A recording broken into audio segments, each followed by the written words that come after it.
এক ব্যক্তি ট্রেন ছাড়তে 3 ঘন্টা দেরি হবে জেনে ওয়েটিং রুমে বসতে গেল। ওয়েটিং রুমে ঢুকে তার চোখে পড়ল রুমের লাইটটা নষ্ট হয়ে গেছে। তাই সে একটা এনার্জি বাল্ব কিনে নিয়ে এসে সেখানে লাগালো। তারপর খেয়াল করলো রুমে অনেক মাকড়সার জাল। তাই সে একটা ঝাড়ু কিনে নিয়ে এসে রুমটিকে পরিষ্কার করলো।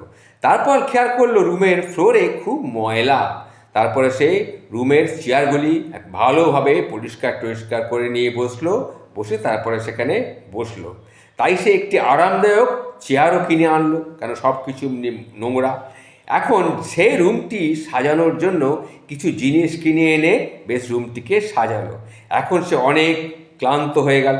তারপর আরামদায়ক চেয়ারে বসতে যাচ্ছে, হঠাৎ সেই মুহূর্তে ট্রেনের হর্নটা সে শুনতে পেল এবং ট্রেনে ওঠার জন্য রুম থেকে সে বেরিয়ে পড়ল। ট্রেনের বসে তারপর সে গন্তব্যস্থানে চলে গেল।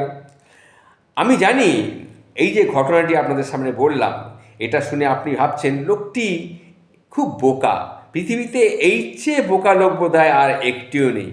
কিন্তু আপনি কি জানেন ওই লোকটি কে? ওই লোকটি কিন্তু আর কেউ নয়, ওই লোকটি আপনি, ওই লোকটি আমি। অবাক হলেও এটাই কিন্তু সত্য।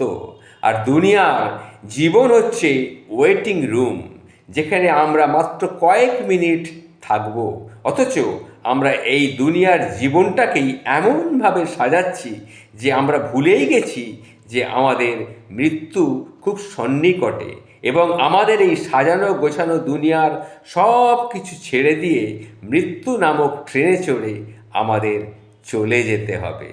এটাই বাস্তব।